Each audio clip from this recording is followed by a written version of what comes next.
Steven, I think they're ready for us. You ready? Yo. So, what's up, everyone? Welcome to another episode of 2 a.m. in Sweden, aka We Got Next. I'm one of the hosts of the show, Hayes, aka AO Shifty, with the one, the only at Steven _ Springs. Steven, how you been? How's life going? Not good, dude. My daughter brought home homework today or Oh, yesterday for the first time. oh, And that's a different world. yeah, your boy, like I don't know, man. It's not gonna be good. Like it's not gonna be good. I have no ability to do homework whatsoever. I didn't do homework when I was in school, And you got which should be no surprise to anybody. But I I do math. I don't know how you were with math.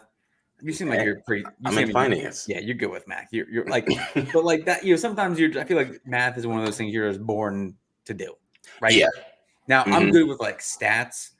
Like I can figure out how many points per game someone's averaging, no questions about it, See, right? exactly. I can Yeah. figure that out, right?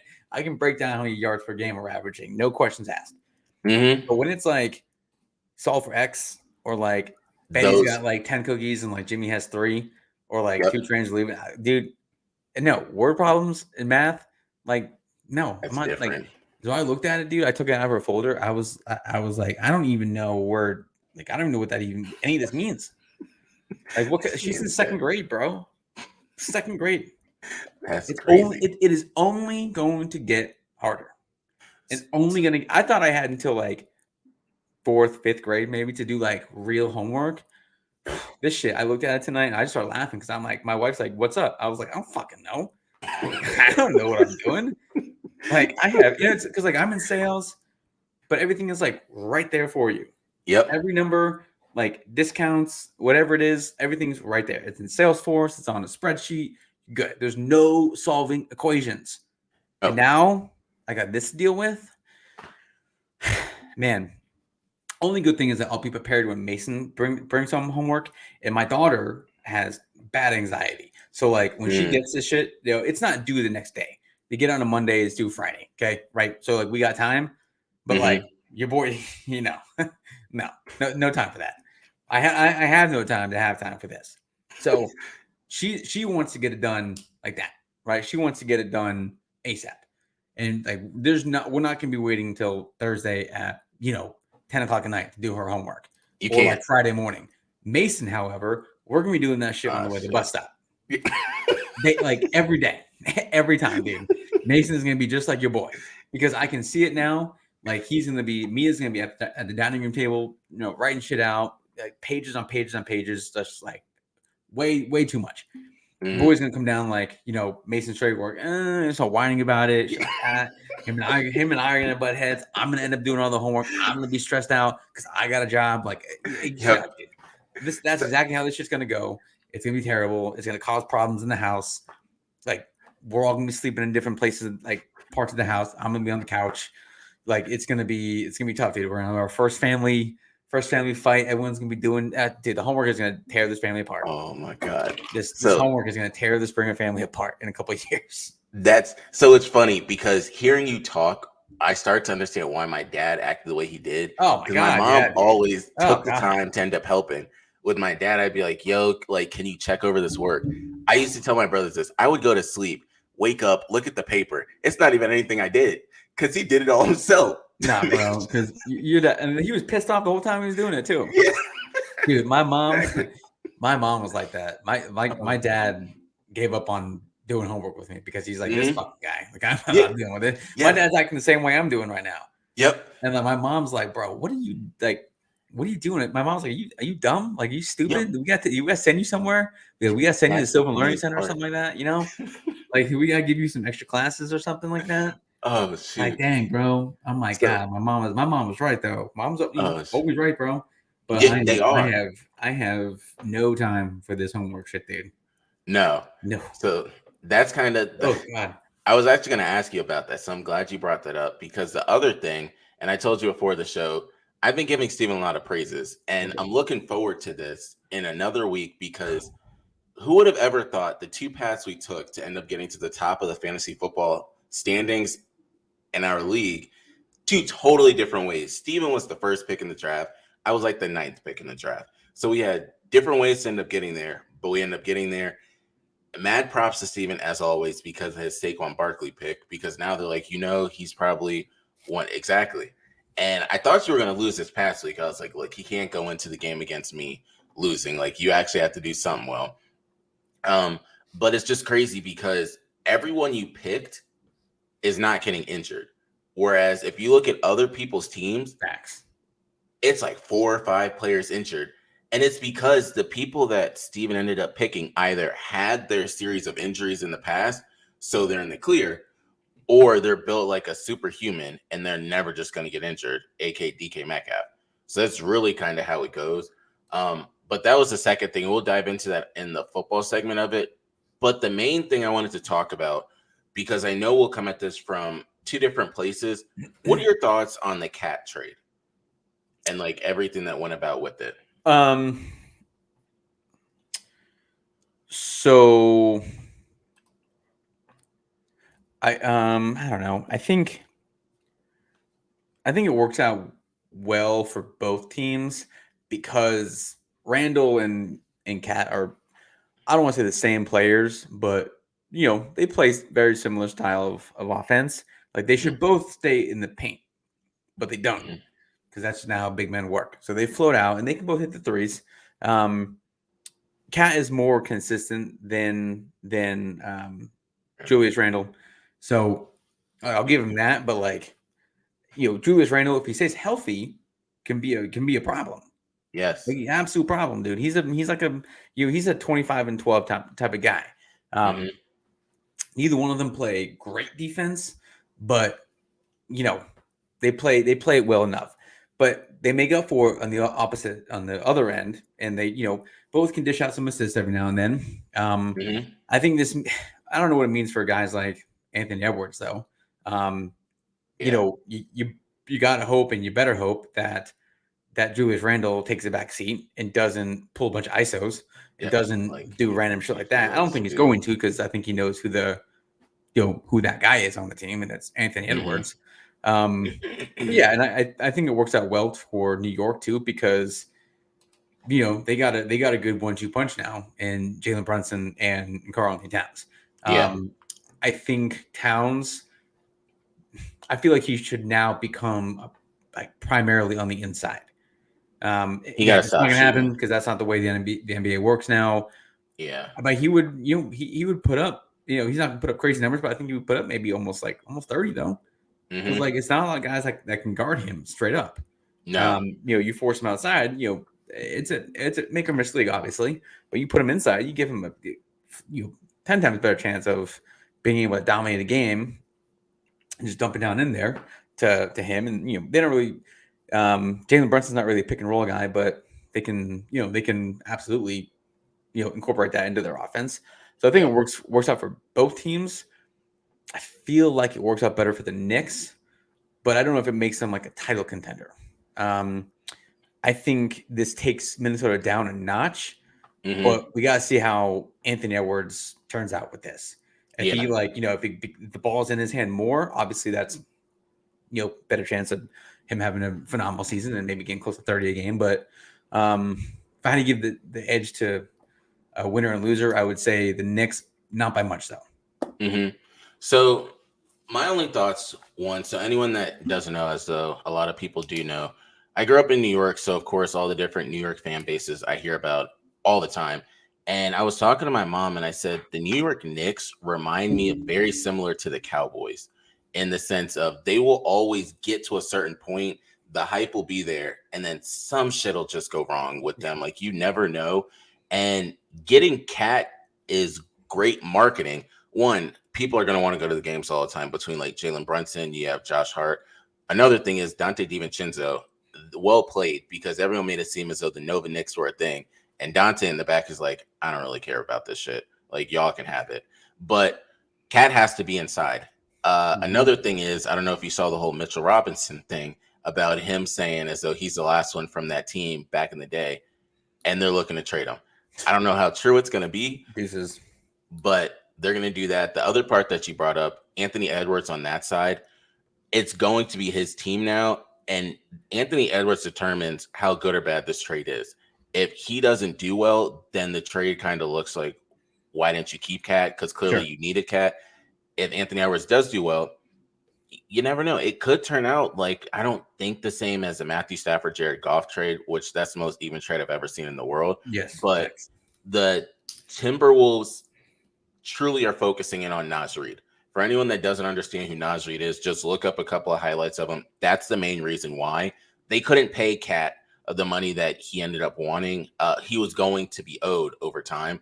So we'll kind of see how it is. I'm more so surprised it's October now and we're making these trades, which I hope the chemistry is fine. I feel as though it's going to be a little tougher for the Knicks because, Cat likes to play outside. For the Timberwolves, it's just, hey, look, Julius Randle, and we're Edwards' team. Like, you're either here or you're not for it. But I gotta wonder too. When you have stuff like when you have trades like this, you think obviously like the front offices and like the general manager, the coaches, are talking about that. Like, how, like we talking about Karl Anthony Towns. Like, all right, we're gonna get Towns, and I'm sure this is like weeks ago that like this was in the works or a while ago, whenever. But you think they're sitting there like, all right, well, if we get Towns, you think like they're scouting, or like do you think they're trying to come up with game plans, or like, all right, we get him, like how are we gonna change the offense, or like Jalen Brunson knows, like I feel like there has to be conversations that are had, but yeah, maybe right, yeah, there has to think. be. Like I feel like they're not just gonna like trade for him and be like, oh, all right, let's figure this shit out because training camp starts in like what, a couple weeks. Yeah, and if there's any coach that's good for it, it's Tibbs. That's a good point though, because it's so late in the process to to get these guys, and they were already working with each other over the summer, like on the old teams now. But yeah, training camp starts in like a couple weeks. The season starts in like a month and a half, like a month. So that's a good point on timing on this. Yeah, so that's kind of the big thing. I do want to switch this over to put the spotlight back on Steven and the correct stuff he's been calling and what's been up with the quick slants, aka last game, Illinois. If anyone of you guys paid attention to the quick slants, you would have heard his thoughts. Before that, it was Kent State. He was correct on that because we were about to never see Steven again if Kent State scored a point. But what's been up over there? I'm not going to say the same thing about UCLA this weekend, but quick slants will be up Thursday, as always, 8 o'clock. Yeah, Penn State got through Illinois. We dominated in the second half.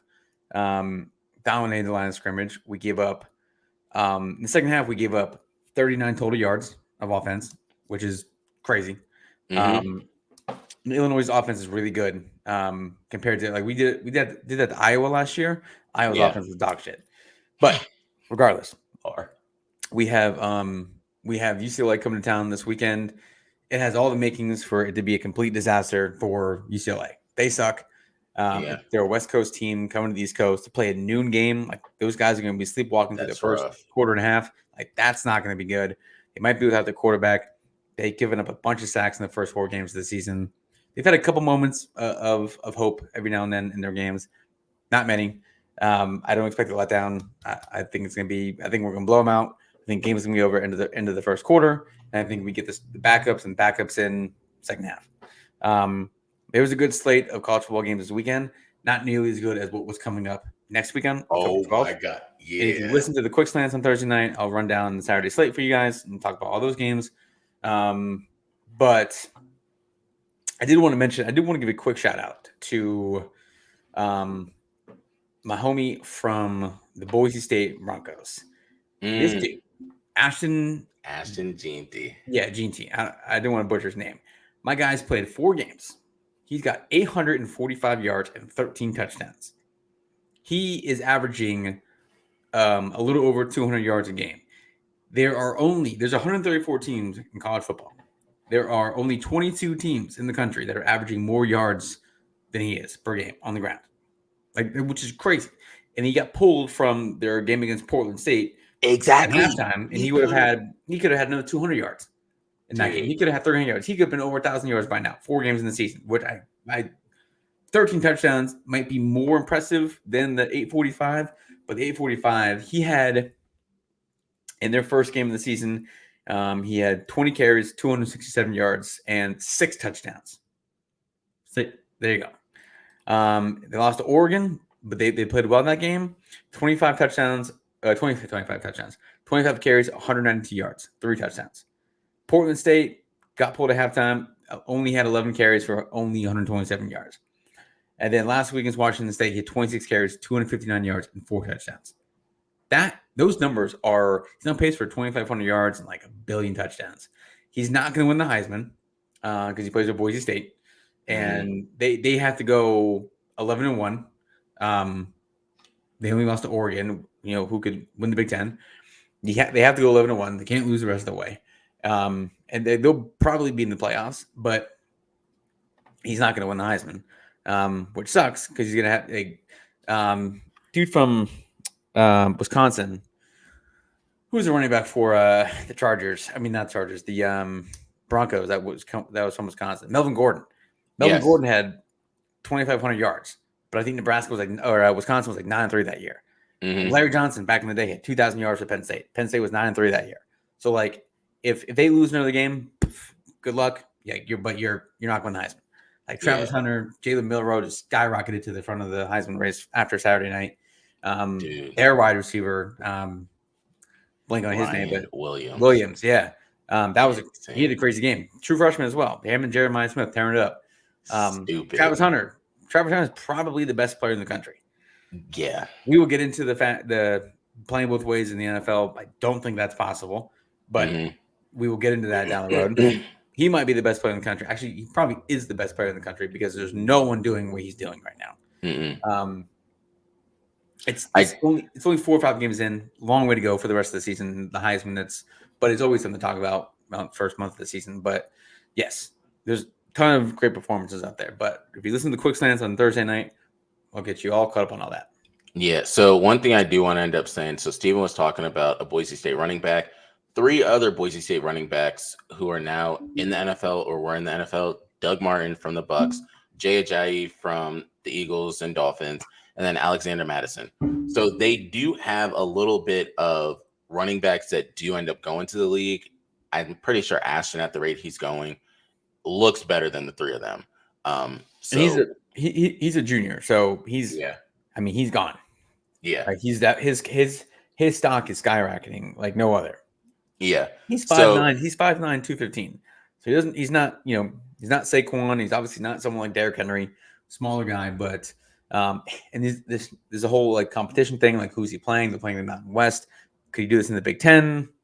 The whole that question always, I hate those questions, but it always comes up because he's playing in the Mountain West, and guys do that all the time, against lesser competition. But nonetheless, I say it every time. You still gotta go out and do it. Yep. You still gotta go out and put up the yards, and he's putting up 845 yards in 4 games, which is just insane. So I've been looking forward to saying this because I'm so glad we talked about Ashton Jeanty, and then now we can talk about another one that clearly will be gone after his time. And I'm going to start with Alabama. So as everyone knows, I always run through the different teams. Number 1 is Alabama. Texas is 2, Ohio State 3, Tennessee 4, Georgia 5, Oregon 6, Penn State University is 7, Miami, the U, is 8, Mizzou is 9, Michigan is 10. That's cool that I said that, but I heard the wildest thing online. So everyone knows that clearly some of the generational wide receivers right now are Jeremiah Smith and Ryan Williams. They're doing things that nobody else can do.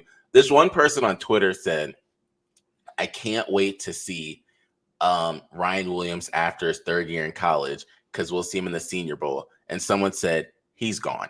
Like, ain't no way. He's gone. No way. He is not touching a Senior Bowl. No. Which you just saw, they said he is 17 years old. He should still be asking teachers to use the bathroom. Yet he is dancing around 23-year-old grown-ass men. And the moves he's doing, they're saying your body should not be able to do the spin and then step back and then keep going to score a touchdown. They shouldn't have even – there was no reason why they should have been able to score. That just shows you what type of wide receiver he is. At 17, can you imagine after 3 years? Yeah, and he's not Jeremiah Smith. I mean, no. They're not the same. They're both extremely talented. They're both elite of the elite. They'll both be, top 10 picks when it comes out, and that's gonna be the same year. Jeremiah Smith's just a different receiver. I think Jeremiah Smith is better. Yes, he has better hands but too.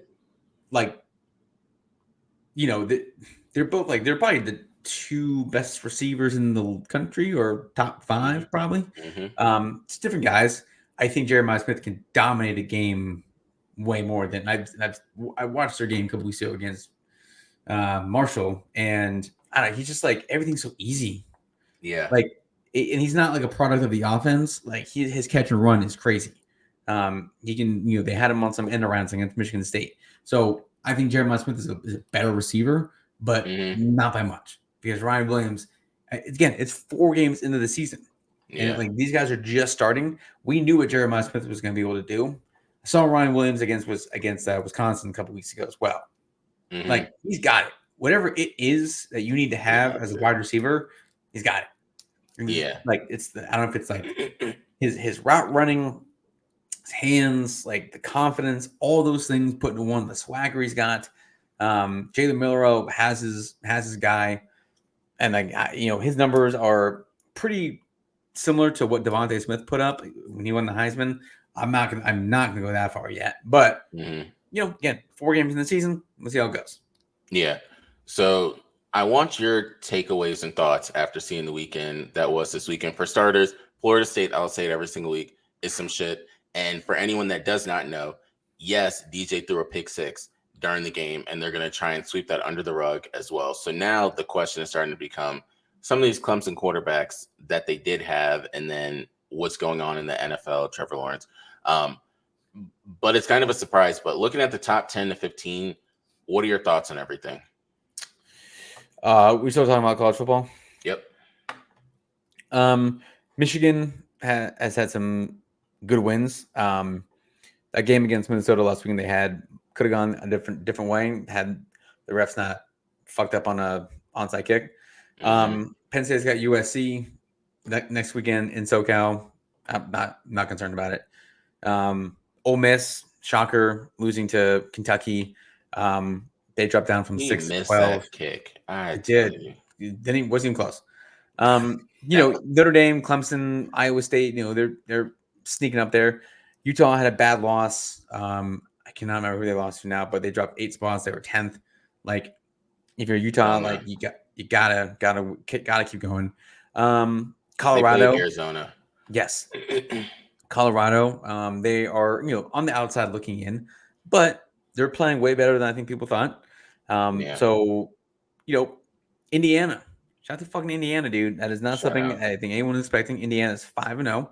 They were not ranked at the beginning of the season. They're ranked 23rd right now. Shout out to the Hoosiers. Bloomington, Indiana is a great place to go watch a football game. But, the SEC has 1, 2, 3, 4, 5 teams in the top 10, which is crazy. The Big Ten's got 1, 2, 3, 4. We have 4, so we're getting there.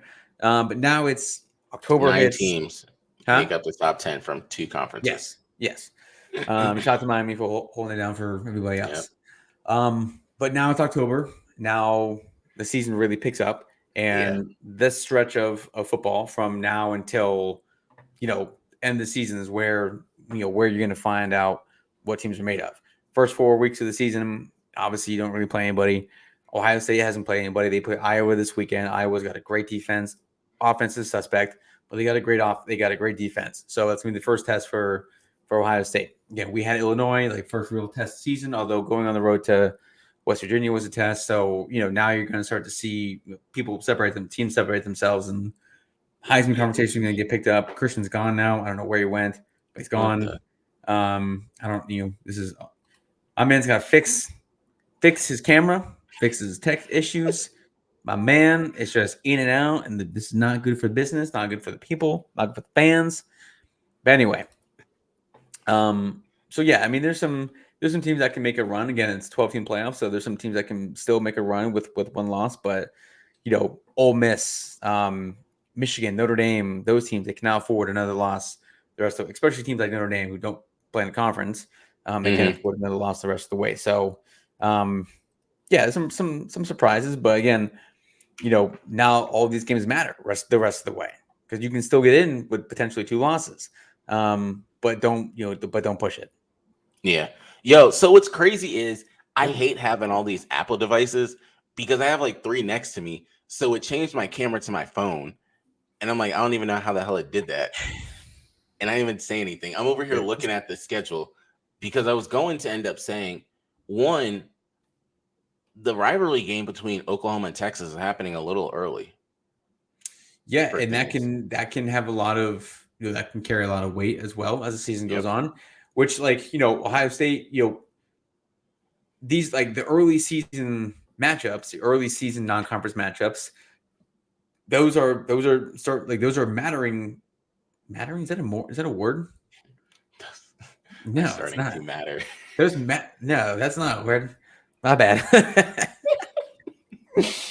Yeah, your boys had a moment. Oh my god! But like Clemson losing to Kentucky this early in the season, that's not good for Ole Miss. Michigan losing to losing to what they lose to. Anyway, Michigan losing early in the season, can't have that. You can't lose those games. So all these games early in the season do matter a ton more now. Yes, they got dump trucked by Texas at home. So yeah, like those games all matter now, and I think we're going to start to see, like a better brand of football. That's the other thing, better brand of football going forward because all these games are going to matter now. It's like if you lose, you used to be able to lose one game and like, if you lost 2 games, all right, your season's done. But one loss, it's you can still be there in the 4 teams, but you got to play really well. And now if you lose 2 games, season's not really over yet. So all these teams who have 1 losses are going to play, hopefully a high level football because all these teams are still really good and can still make it. So that's going to be entertaining for the rest of us.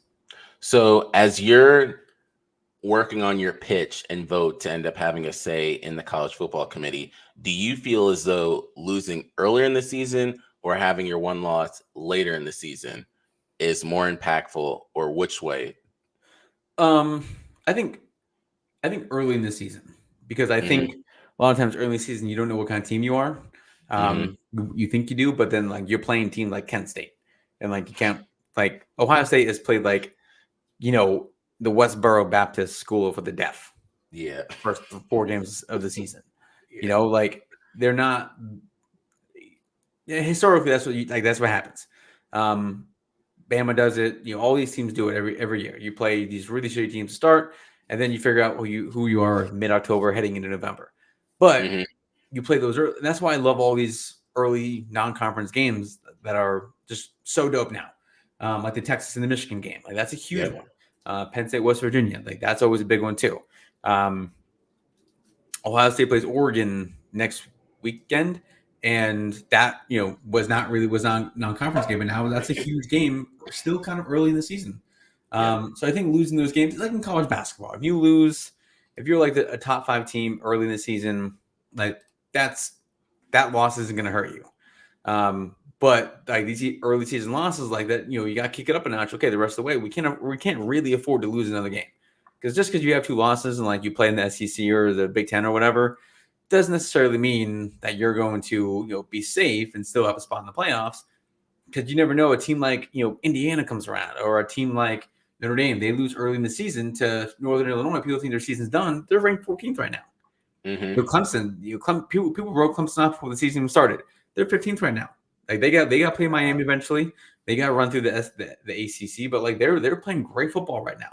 So LSU, they lost early in the season to USC. They're 2 spots behind them. USC's 11th and LSU is 13th. So, those early season losses right now are not as bad as they used to be. You couldn't afford one. So the level of football is going to go completely up the rest of the way, which is going to be great. Yeah. Kind of like we'll get to the NFL in a second. So the final thing I wanted to end up bringing up was 2 quick things. One, UNC definitely just has a way of giving up games in different ways, because I don't know how they did that one as well. That was a tough one. And next week is an important week again for the SEC. LSU will play Ole Miss. They both already have 1 loss, so that's going to be a big game for both of them in terms of, are they going to make the playoffs or not? But now, like Steven said, I want to segue this over into the big boys, and that's the NFL. We're going to start with something that I love holding myself accountable and being honest. Before I heard this, I didn't know what the hell it meant. Did you know what bilateral Achilles tendonitis was? Bro, these doctors are making shit up for these athletes. That's not a thing. I'll Google it. It'll come up, but it's not a real thing. I don't believe it in any capacity. He's done, bro. He's done. Done. There's no chance he's coming back. Because he's going to step on that field, bro, and they can pump him with whatever they want to pump him with. Yes. 2 plays in, he plants the wrong way. They're both gone. He's got them in both legs. It's both of them. Oh, man. He's going to come back to the States with prosthetics.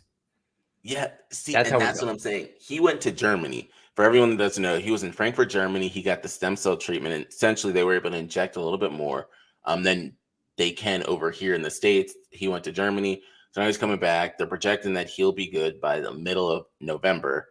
And so people are excited. One, to be honest with you, when I saw something like that, anything that has a super long name, it's not good for you, because bilateral Achilles tendonitis, all you need to know is the first 2 letters, BI. That means 2. So AKA, you got it in both. There's no way. First off, so does it hurt when he walks? Or when does it? What's the issue there? Bro, and they're saying November. Yeah. Like, bro, you haven't played football since the end of last year, and you're going to try and play at the end of this year. Yeah. And tote the rock, 15 to 20 times per game to start. Like, come on, dude. Come on. Like, I get it. I love it. I love how tough these guys are. And I love how easy they make it seem for the rest of us, knowing that it's not. But, bro, and especially in your Achilles, like, first of all, I'm surprised that torn Achilles don't happen more often. I agree. Because there's so many players that are like lined up with their foot like that, like DNs. I'm surprised they're not popping that shit left and right. Receivers, when they get off the line, like I'm shocked that doesn't happen more often than it does. But like, come on, yeah, you have both Achilles, and like that, like that's tough. And I feel like we've seen these guys in the NFL and NBA try and come back from like a strained calf, or like we saw what happened to KD. Boom, it was strained calf, and like couple games later, gone. Who knows what's gonna happen? Like, dude, just don't play the rest of the way. Yeah, I agree. Just don't. It doesn't matter where the Niners are, especially if they're like out of playoff contention, which they could be. Come back. Yeah. Don't worry about it. Why? Who? Like, I get it. Like, we appreciate you trying to come back. Great, you're one of the best in the league, but like, stop. Just stop it. So I have 3 takes, and then I'll give it to Steven, then we'll go into our game picks. This season, personally, you don't know week in and week out what the hell's going to happen. You really have no idea. Like, you have the Broncos beating the Jets when people thought the Jets were going to be doing super well. I do have to say thank you to the people over there in Jacksonville that said, no, you're not allowed to have season tickets again. Sometimes people can hold you back from the right decision. Yeah, the Jacksonville Jaguars did, because they are terrible. Finally, bro. Finally, right? I know. Finally. They are awful. That's the other thing. Another thing is just the tight end position as a whole. I'm not even talking about fantasy football, just in general, because you have the Ravens that essentially have become the Titans. They just added Derrick Henry, and then it's just become a run-heavy thing. Travis Kelce had to finally come out. For anyone that doesn't know, they were saving him for the playoffs. They don't care about the regular season. But now you lost your top 2 receivers, and it's just him. You lost your running back, so I really don't know who else you can go to. It's just Xavier Worthy and Travis Kelce that you have over there. Wasn't that much. Malik Neighbors is a superstar, but then got injured. So then you're trying to figure out, what do the Giants do? First off, they need another quarterback. I'm just going to say eat the money and then just get another quarterback over there. The Raiders are about to be done with Devontae Adams at this rate. He's not going to be there too much longer. When you got Antonio Pierce liking messages about Devontae Adams playing his last game. So the Raiders need another quarterback. And then you have the Patriots that'll finally have to go to their quarterback, Bo Nix. Here's the kicker, and I'll give it to Steven. Bo Nix actually threw for less yards at one point than Courtland Sutton had receiving yards. There was a point in time where Bo Nix had 55 to 60 passing yards, and Courtland Sutton had almost like 60 receiving yards. It was because Bo Nix had a negative passing play. But what are your thoughts before we go into anything? This season sucks, dude. Mm-hmm. I fucking hate It's a NFL. weird one. It Like is weird. That Dolphins Titans game. I know. Like It was what? Pro Bowler Tyler Huntley though. Yeah, that's the Pro thing. Bowler. That's unbelievable, dude. That should happen. I can't believe that. So you know how many Like, people it takes for him to be a Pro Bowler? bro, we were next on the list. We were. Like the Eagles got no receivers They're not anymore. good. Yeah, they Like don't. they got Devontae Smith. I don't know where he's at. No one knows where he's at. Yeah, he's Um, MIA. And, AJ Brown has a hamstring issue. Who knows how long that's gonna linger? You never know. Jalen Hurts looks like booty. Yep, he's not good. I mean, they're gonna have to give Saquon the ball every single time, which they didn't for some reason. I don't know why they stopped giving him the ball. I think Sirianni might be gone if this season keeps up this way. Dude, he might not last the whole season. Yeah. Washington put up 42 points in Arizona, East Coast going to West Coast. Like that's impressive. Yeah. Like, is that an anomaly? Are they really that good? The Bears beat the Rams. Yeah, I know. Like what? The Rams don't got nobody. Like the Browns lost to the Raiders. The Raiders looked like shit last week against the Panthers. Exactly. What are we doing? Like, what is going on? The Steelers, like, Joe Flacco looked like an all-pro quarterback out there. Yep. Richardson's an idiot. Like, he's got to just. Like, Steven, they got to keep him. To talk about that. They got to put him put a stake in the ground, tie him up, and only let him run for 2 yards because he's just getting that's out of control. Two more things. Two more things. I have no words with the Chiefs because it's gonna be Travis Kelce. Travis Kelce. Your boy's having some moments, bro. Anyway, it's gonna be Travis Kelce and Xavier Worthy. Fine, we've seen that before.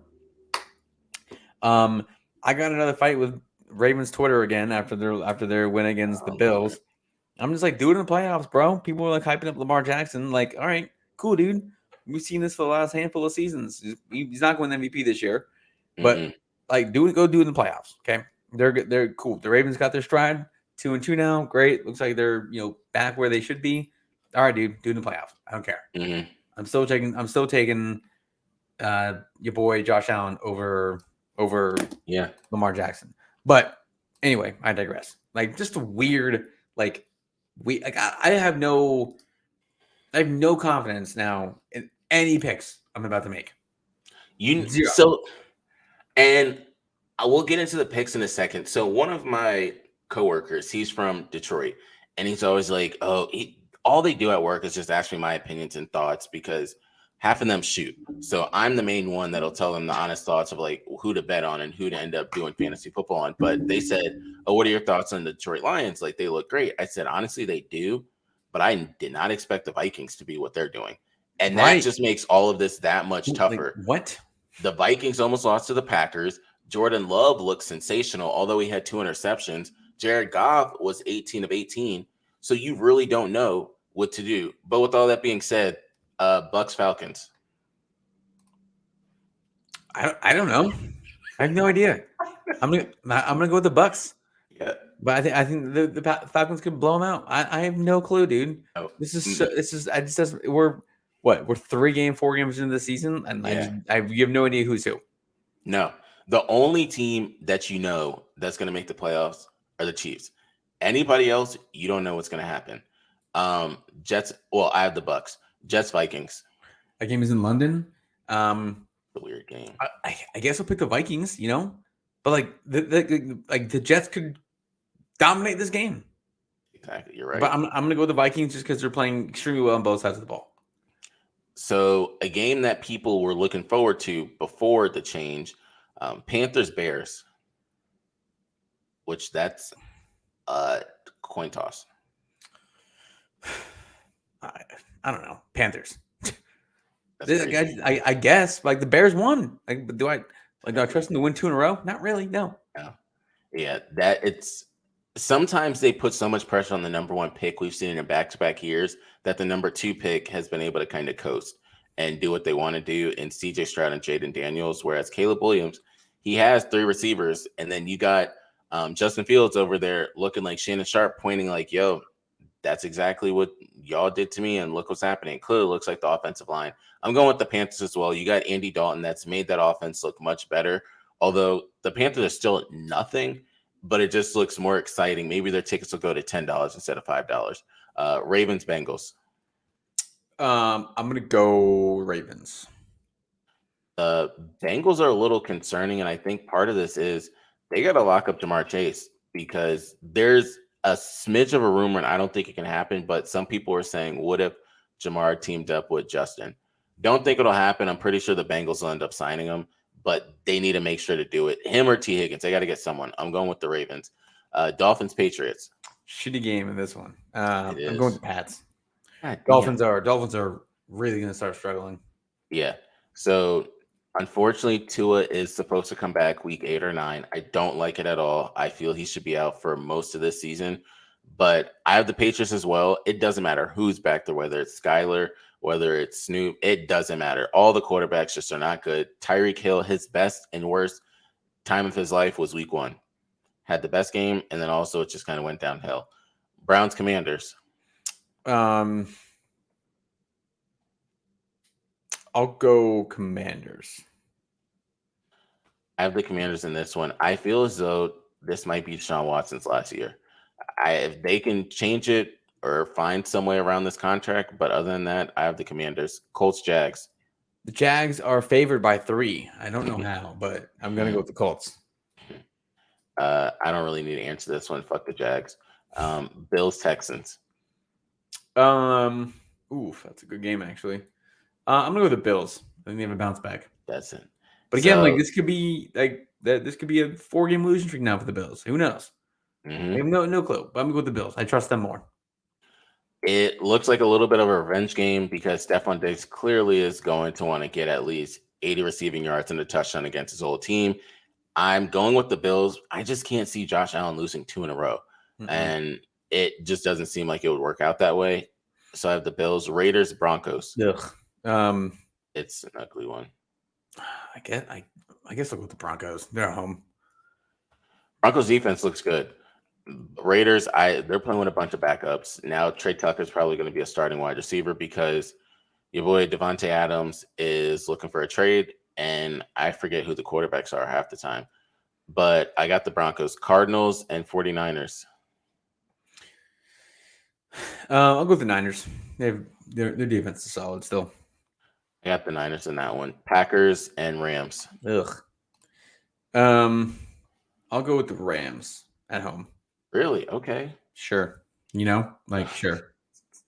So I have the Packers just based off of Jordan Love. Looks like he's pretty solid right now after coming off of his injury.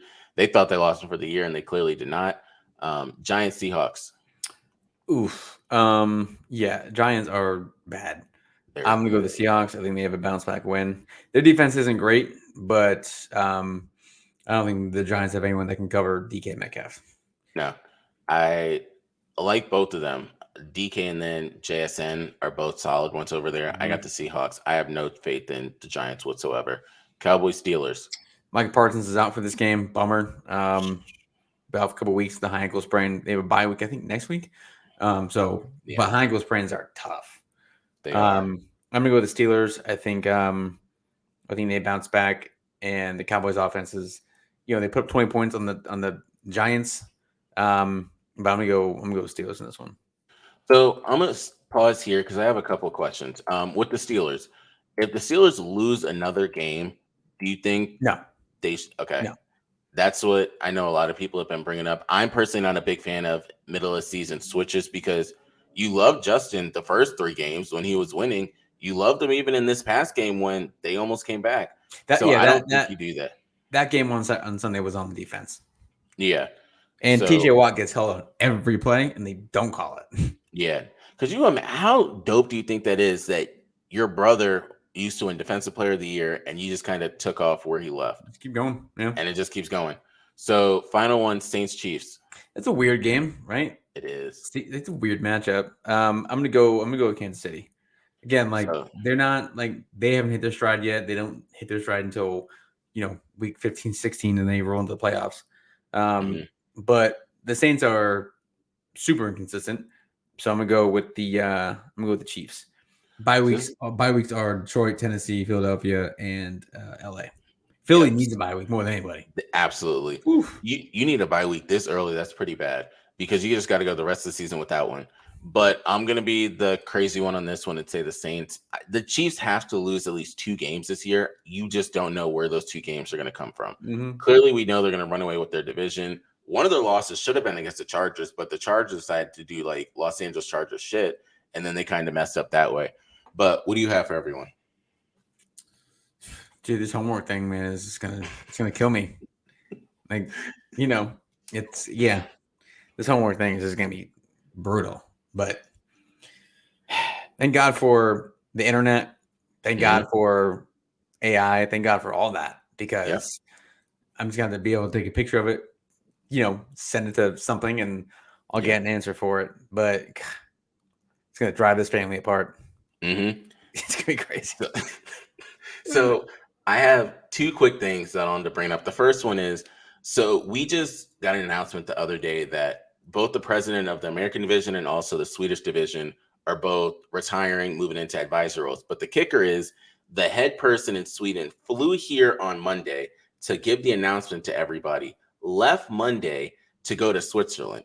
I'm like, can I live a life like that? You're telling me all this is paid on by the company. Damn. You're not even staying a whole 24 hours and you're piecing out to go to another country. That's probably usual shit too. That's exactly. Just dropping by.